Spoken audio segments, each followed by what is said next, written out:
Introdução. Tese da Forja. O que acontece quando o ser mais poderoso do universo esquece quem é? E quando ele finalmente se lembra, descobre que prefere a pessoa simples que se tornou? Esta não é a história de um underdog que alcança o topo. É a análise de uma amnésia cósmica. É a história de Jin Mori, o garoto que amava brigar e comer jajangmyeon, e que um dia descobriu que era a reencarnação de Sun Wukong, o rei macaco, a própria calamidade que os deuses temiam.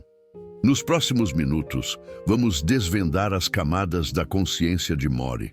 Usaremos a psicologia da identidade dissociada, a filosofia do Eternal Return de Nietzsche e a mitologia comparada para decifrar o Deus que, ao recuperar sua memória, não se pergunta como posso ser poderoso, mas por que diabos eu gostaria de ser? E a pergunta que nos esmurrará é: Mori está lutando para vencer o torneio? Ou está lutando para provar que sua vida humana, frágil e passageira, vale mais que uma eternidade de divindade? Ato 1. A lente do mundo, a burocracia do divino e a rebelião do profano. Para entender a provocação que é Jin Mori, precisamos primeiro mapear o sistema teológico em que ele está inserido. O mundo de The God of High School é uma tecnoteocracia. Os deuses não são entidades misteriosas, são administradores. Eles concedem borrowed power, poder emprestado, aos humanos, como uma empresa concede cartões de crédito, com juros e controle. Neste sistema, Jin Mori é uma anomalia absoluta. Ele não precisa pedir poder emprestado porque ele é o credor original. Seu corpo é a própria fonte. Isso o coloca em uma posição paradoxal. Ele é simultaneamente o ápice da criação divina e sua negação mais radical. Pois, ao contrário de todos, ele não almeja o trono dos deuses. Ele só quer lutar de igual para igual, pelo puro prazer do desafio. Ele é a encarnação do espírito marcial puro em um universo que transformou a luta em transação comercial e ritual religioso. Mas como uma mente humana suporta a revelação de que é, na verdade, um arquétipo cósmico? O que acontece quando o vaso de barro descobre que contém um furacão?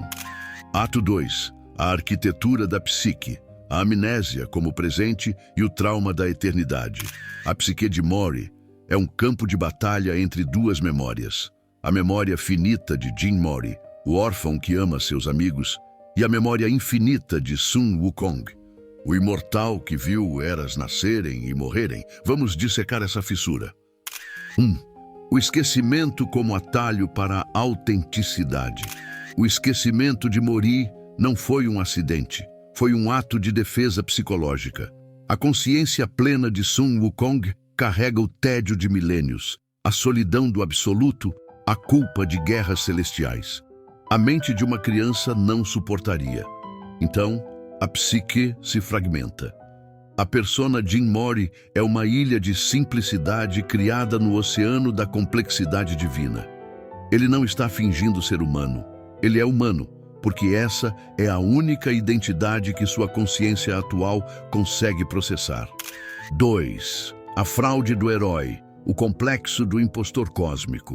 Mesmo quando seus poderes despertam, Mori sofre de um complexo do impostor em escala mitológica. Ele se sente uma fraude. Isso não é meu, ele pensa. Isso é do outro. Ele ama seus amigos, mas teme que esse amor seja apenas um hábito da persona Jin Mori, não um sentimento legítimo do deus Sun Wukong. Sua luta interna não é por poder, mas por autenticidade.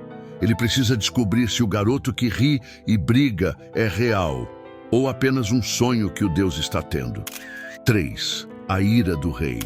Quando o trauma atemporal vem à tona, sua transformação no rei Sun Wukong não é um poder-up, é uma regressão traumática. Toda a raiva, orgulho e solidão acumulados por eras voltam à tona, apagando temporariamente a persona Jin Mori. É a divindade reagindo como um animal ferido. Isso nos mostra que, para Mori, o verdadeiro perigo não é perder uma luta, é perder a si mesmo no oceano de memórias de um Deus traumatizado e solitário. Mas pode uma gota de orvalho, a vida humana, dissolver um oceano, a eternidade divina? Ou o oceano acabará por evaporar a gota? A síntese é possível? Ato 3. A síntese do ser, a escolha humana em um corpo divino. O clímax da jornada de Mori não é a vitória sobre um Deus maior, é a vitória sobre o próprio destino cósmico. É quando ele realiza a alquimia final. A aceitação como sincretismo, não como substituição. Mori não mata Sun Wukong para salvar Jin Mori. Ele realiza um sincretismo psíquico. Ele aceita que ambos são ele. O garoto faminto e o rei arrogante são duas expressões da mesma consciência em diferentes estágios de amadurecimento.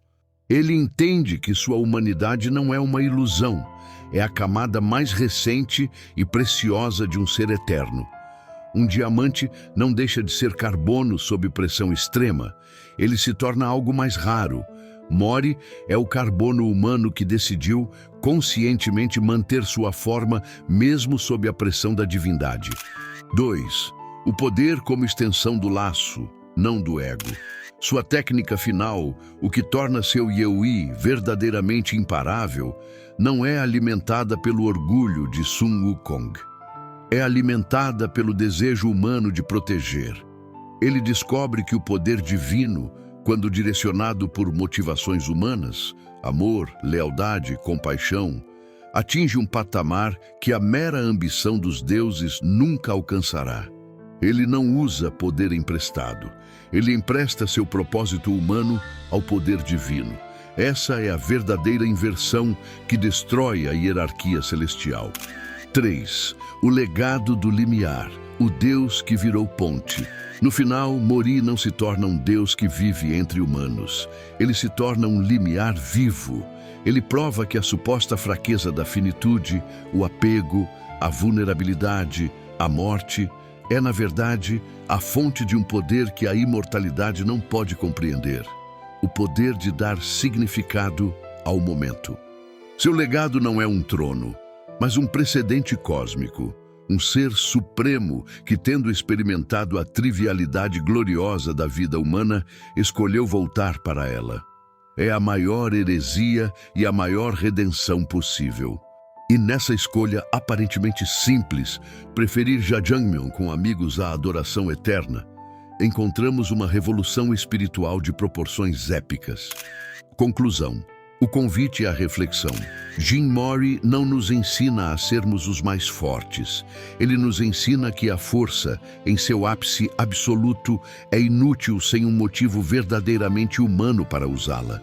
Ele é a prova de que você pode carregar o universo nos ombros e ainda assim ansiar por aquele momento simples em que você ri com as pessoas que ama.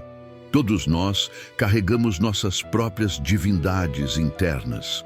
Nossos talentos, nosso potencial, os papéis grandiosos que o mundo ou nossa própria ambição nos impõe. E muitas vezes sentimos que precisamos negar nossa humanidade, nossas fraquezas, nossos desejos simples para alcançá-las. A pergunta que Mori nos deixa é: o que você está disposto a esquecer de si mesmo para se tornar grande? E o que, da sua simples humanidade, seus prazeres banais, seus laços frágeis, sua vida finita, vale mais do que qualquer grandeza que você possa alcançar? Pense nisso. Lute por isso.